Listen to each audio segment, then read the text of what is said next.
दोस्तों, आज हम दो कहानियां आपको बताएंगे। ये दोनों कहानियां आपको बुरे समय में हिम्मत देंगी। तो पहली कहानी, ये बात उस समय की है जब महात्मा बुद्ध अपने शिष्यों के साथ जाकर दूसरे गांव में प्रवचन दिया करते थे। एक बार की बात है, गर्मी का समय था, बहुत तेज कड़ाके की धूप निकली हुई थी। महात्मा बुद्ध और उनके शिष्य किसी गांव में प्रवचन देने जा रहे थे।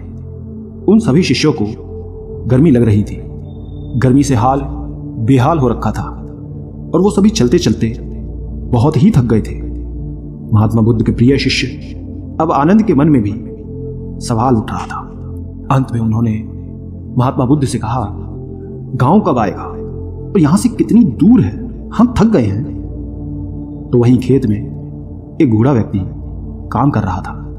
आनंद ने उस व्यक्ति को देखकर बुद्ध से कहा कि चलिए हम उनसे दूरी पूछ लेते हैं। बुद्ध ने हामी भरी और साथ चले गए। आनंद ने बूढ़े आदमी के पास जाकर पूछा कि यहां से आने वाला गांव अभी कितनी दूर है। बूढ़े व्यक्ति ने कहा कि यहां से वो गांव अब कुछ ही दूरी पर है, आप जल्दी पहुंच जाएंगे। ये कहकर वो व्यक्ति बुद्ध की तरफ देखकर मुस्कुराने लगता है।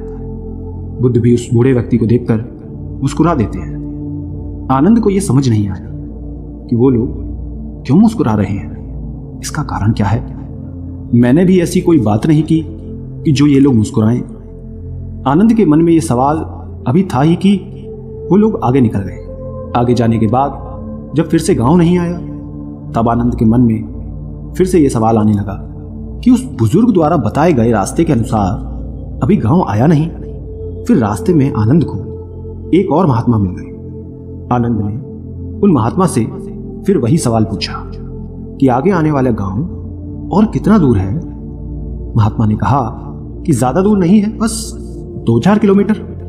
ये सुनकर आनंद ने मन ही मन सोचा कि अब तो पहुंच ही जाएंगे, पास में ही है। और फिर तभी दोबारा से महात्मा बुद्ध रास्ते में मिले।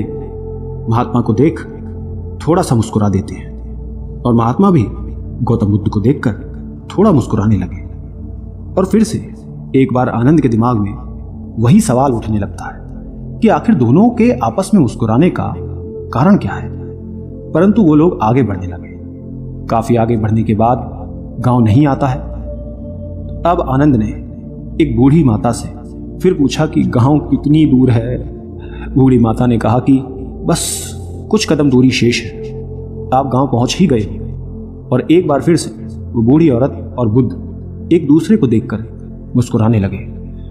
आनंद ने फिर ये सब देखा, लेकिन वो उस समय कुछ ना कहकर आगे बढ़ गया। अब भी गांव आने में समय था। आनंद की सब्र का बांध अब टूटने लगा था। वो समझ नहीं पा रहा था कि हम गांव पहुंच क्यों नहीं पा रहे। वो रास्ते में रुक गया और कंधे पर रखे सामान को क्रोध में आकर फेंक देता है और अंत में महात्मा बुद्ध से कहता है कि वैसे तो आपने कहा है कि बेकार के प्रश्न नहीं करने चाहिए, लेकिन फिर भी मेरे मन में काफी देर से एक सवाल परेशान कर रहा है और मुझे खाए जा रहा है। कृपया कर आप मुझे उसका उत्तर दे दें। बुद्ध ने कहा कि पूछो, क्या पूछना। आनंद कहते हैं कि हम जिससे भी रास्ता पूछ रहे वो हमें बस थोड़ी दूर कहकर आगे बढ़ाए जा रहा है और आप कभी उन्हें देखकर मुस्कुराते हैं तो कभी उन्हें देखकर हंसते हैं और वो भी आपको देखकर हंसते हैं। इस चीज को कृपया मुझे समझाइए और ये भी बताइए कि कहीं हम गलत रास्ते पर तो नहीं चल रहे, तभी गांव ना आ रहा हो और इतना समय लग रहा है। बुद्ध आनंद की बात सुनकर कहते हैं कि आनंद, हम बिल्कुल सही रास्ते पे जा रहे हैं और जिस रास्ते से हम गांव जा रहे हैं वहां के लोग मुझे जानते हैं, क्योंकि मैं पहले भी इस गांव में जा चुका हूं और मुझे इस राह की दूरी भी पता है और यहाँ के लोग भी ये बात जानते हैं और इसलिए वो लोग फिर से मुझे जाते देखकर पहचान कर मुस्कुरा रहे हैं। और जिस तरह हम लोगों को उनके लक्ष्य प्राप्ति के लिए उन्हें उपदेश देते हैं और उन्हें अपने जीवन के पथ पर सफलता हेतु निरंतर चलने को प्रेरित करते हैं, ठीक बिल्कुल उसी तरह राह में मिले हर एक व्यक्ति हमें हमारे कार्य पथ, हमारे मंजिल की ओर निरंतर बढ़ते रहने का उपदेश और राह देते जा रहे हैं, ताकि हम अपनी मंजिल तक सही समय पर पहुंच सकें। बुद्ध की ये बात सुनकर आनंद मुस्कुरा उठे और सभी एक बार फिर से गांव की ओर निकल पड़ते हैं और कुछ समय बाद वो लोग वहां पहुंच जाते हैं। इसलिए दोस्तों, जिस तरह बुद्ध और उनके शिष्यों को रास्ते में कई लोग मिलते हैं जो उन्हें मार्ग जाने के लिए प्रेरित करते हैं, ठीक उसी प्रकार हमारे जीवन में भी हमें किसी न किसी रूप में प्रेरणाएं मिलती रहती हैं। बस फर्क ये है कि हम उसे पहचान पाते हैं या नहीं। हमेशा याद रखें दोस्तों, जीवन में आगे बढ़ने के लिए अवसर हर किसी को मिलता है। ये हमारे ऊपर है कि हमें उस अवसर को पहचान कर आगे बढ़ना है और हाथ आए मौके को हाथ से जाने नहीं देना है। और साथ ही हमेशा अपनी मंजिल के प्रति धैर्य बनाकर रखें। बेशक उसे मिलने में समय लगे, कठिनाई का सामना करना पड़े, लेकिन एक ना एक दिन वो मंजिल जरूर मिलेगी। और जब हम उसे प्राप्त कर लेंगे तो सभी मार्ग से मिली कठिनाई को भूल जाएंगे और उस जीत की खुशी को महसूस करेंगे। इसलिए धैर्य और शांति बनाए रखें। ये सफलता की सबसे महत्वपूर्ण और बड़ी कुंजी है। दोस्तों, दूसरी कहानी है, बहुत समय पहले की बात है। महात्मा गौतम बुद्ध जब भी भिक्षाटन के लिए जाते थे तब आम लोग उन्हें भिक्षा में अनाज तो देते थे या फिर जिसका वो जो सामर्थ्य होता था वो अपने हिसाब से उन्हें भिक्षा देते थे। और साथ ही यदि किसी के मन में कोई सवाल होता था तो वो बुद्ध को रोक के उनसे पूछ लेते थे। एक बार ऐसे ही महात्मा बुद्ध भिक्षा लेने के लिए एक गांव में गए। उस गांव के लोगों ने उन्हें भिक्षा दी।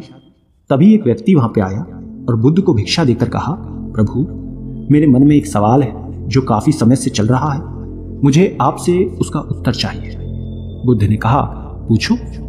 उस व्यक्ति ने कहा, हम सभी के जीवन में सुख दुख उतार चढ़ाव लगा ही रहता है। हम सभी अपने जीवन की उलझनों में इतना उलझे रहते हैं कि उसे करीब से समझ ही नहीं पाते, न जीवन जी पाते हैं, बस दौड़ते भागते रहते हैं अपने घर की जिम्मेदारियों के प्रति, अपने सपनों के प्रति। परंतु जब हम उसमें असफल हो जाते हैं तो खुद को कोसने लगते हैं। हमें ये जीवन व्यर्थ लगने लगता है। हम लोगों की बातों में आ जाते हैं। हम अपने जीवन की अहमियत नहीं समझ पाते और पूरा जीवन ऐसे ही निकल जाता है। और हम अंतिम समय में अफसोस करते हैं कि काश हमने जीवन को सही से जिया होता, उसकी अहमियत समझी होती। क्या आप मुझे बता सकते हैं कि जीवन का सही मूल्य क्या है? बुद्ध ने उस व्यक्ति की बात सुनी और उसे अपने पास से एक चमकीला पत्थर दिया और कहा कि जाओ और इस पत्थर का मूल्य पता करो, लेकिन ध्यान रहे तुम्हें इसे बेचना नहीं है, बस मूल्य पता करना है। उस व्यक्ति ने बुद्ध से पत्थर लिया और बाजार की तरफ निकल गया। सबसे पहले वो एक फल वाले के पास गया, आम बेच रहा था। उसने वो पत्थर उस फल वाले को दिखाया और कहा कि तुम इसका क्या मूल्य दोगे? फल वाले ने चमकीला पत्थर देखा और वो उसे पसंद आ गया। उसने कहा, मैं इसके बदले तुम्हें 12 आम दूंगा। ये सुन व्यक्ति आगे निकल गया और इस बार एक सब्जी के ठेले के पास गया और उसे चमकीला पत्थर दिखाकर उसकी कीमत पूछी। सब्जी वाले ने उसे देखा, कहा, यह तो बेहद शानदार पत्थर है, मैं इसके बदले तुम्हें 1 बोरी आलू दूंगा, तो मुझे पत्थर दे दो। व्यक्ति ये सुन फिर से आगे बढ़ गया और इस बार एक बड़ी अनाज की दुकान पर गया और उसे इस पत्थर को दिखाया। दुकानदार पत्थर को देखकर कहता है, ये इतना प्यारा पत्थर है, मैं इसे रख लेता हूं और इसके बदले तुम्हें 5 अनाज की बोरी दूंगा। व्यक्ति 3 जगह घूम चुका था। उसे हर जगह उस चमकदार पत्थर के अलग अलग मूल्य को जानकर हैरानी हो रही थी कि भले एक पत्थर का इतना मूल्य कैसे हो सकता है, इन्हें इसमें ऐसा क्या दिख रहा है। उसके बाद वो व्यक्ति एक सोने चांदी के व्यापारी के पास गया और सुनार को पत्थर दिखाया और उससे इसका मूल्य पूछा। सुनार ने उस पत्थर को देखा और कहा, तो मुझे ये पत्थर 20 लाख में बेच दो। वो व्यक्ति ये सुनकर हैरान था कि एक पत्थर की इतनी कीमत, पर उसने सुनार को बेचने से मना कर दिया। तो सुनार ने कहा, भाई 50 लाख में बेच दो। व्यक्ति ने फिर भी कुछ नहीं कहा। वो इतनी कीमत जानकर एकदम आश्चर्यचकित था। उसके मन में कहीं ना कहीं लालच भी आ गया था उसे बेचने के लिए, लेकिन उसे बुद्ध की बातें याद थी, इसलिए उसने वहां वो जताया नहीं। फिर सुनार ने खुद कहा कि तुम ही बता दो इसकी क्या कीमत तुम लोगे। उसने कहा कि मुझे माफ कर दो, मेरे गुरु ने इसे बेचने से मना किया है। और ये कहकर वो आगे चला जाता है। आखिर में वो व्यक्ति एक जौहरी के पास पहुंचता है। जौहरी उस पत्थर को देख उसे रूबी के रूप में पहचान लेता है। उसने उस पत्थर के सामने एक लाल कपड़ा बिछाया और उस बेशकीमती रूबी की एक परिक्रमा लगाई और माथा टेका। फिर जौहरी उस व्यक्ति से पूछता है, कहां से लाए हो भाई ये बेशकीमती रूबी? आप सारी कायनात, क्या सारी दुनिया बेचकर भी इस अनमोल पत्थर की कीमत नहीं लगा सकते? ये सुनकर वो व्यक्ति हक्का बक्का रह जाता है और भागकर वापस गौतम बुद्ध के पास जाता है, उनके चरणों में बैठ जाता है, पूरी कहानी बुद्ध को बताता है और अंत में कहता है, महात्मा कृपया करके अब आप ही मुझे मानव के जीवन का मूल्य क्या है वो बताएं। बुद्ध उस व्यक्ति को उठाते हैं, मुस्कुराकर कहते हैं कि वो फल वाला जो आम का व्यापारी था, उसने पत्थर की कीमत 12 आम लगाई, सब्जी वाले ने 1 बोरी आलू कीमत लगाई, अनाज व्यापारी ने 5 बोरी अनाज, सुनार ने 50 लाख और अंत में जहां तुम गए उस जौहरी ने इसे बेशकीमती माना। ठीक उसी प्रकार तुम्हारे जीवन की भी यही स्थिति है। बुद्ध कहते हैं तुम भी एक हीरा ही हो, लेकिन फिर भी लोग तुम्हारी कीमत अपनी सोच, औकात, अपनी समझ और अपनी जानकारी के हिसाब से ही लगाएंगे। तुम अपना जीवन अपने हिसाब से जियो, अपनी खुशी से जियो, वर्तमान का आनंद लो। किसी भी चीज के पीछे बेकार में भागना बिल्कुल व्यर्थ है। अपनी जिम्मेदारियों को समझो, तब तुम उसे खुशी से पूरा करोगे। अपने सपने, अपने लक्ष्य के प्रति आगे बढ़ो, कदम बढ़ाओ, कोशिश करो, सफलता जरूर मिलेगी और आप अपने जीवन से स्वयं संतुष्ट भी हो जाओगे। बुद्ध की बातों से व्यक्ति का एकदम मन शांत हो गया था, उसमें अलग ही एक ऊर्जा आ गई थी। वो बुद्ध के चरणों को स्पर्श करके चुपचाप वहां से चला गया, उन्हें धन्यवाद कहकर। वो बुद्ध की बातों से बहुत प्रभावित हो गया था, उसे आज अपने जीवन का मूल्य समझ में आ गया। अब वो अपना मानवीय जीवन श्रेष्ठ कार्य में लगाना चाहता था। दोस्तों, हमें भी अपने जीवन और प्रतिभा का मूल्यांकन खुद करना चाहिए और पूरे आत्मविश्वास के साथ कोई काम करना चाहिए। अपने जीवन में हर वक्त शिकायत करने की जगह जो है उसी में अपनी खुशी देखनी चाहिए। फिर देखना जीवन आपको बोझ नहीं प्यारा लगेगा और तभी आप अपने जीवन से खुश और संतुष्ट हो पाएंगे पूरी तरह और जीवन का आनंद ले पाएंगे। अब ये आपको तय करना है कि आप खुद को कैसा बनाना चाहते हैं, 12 आम लायक कामयाब या बेशकीमती हीरा। ये निर्णय केवल आपका है, आप खुद लें। दोस्तों, क्या समझा आपने दोनों कहानियों से? कमेंट में नीचे लिखकर जरूर बताना। धन्यवाद।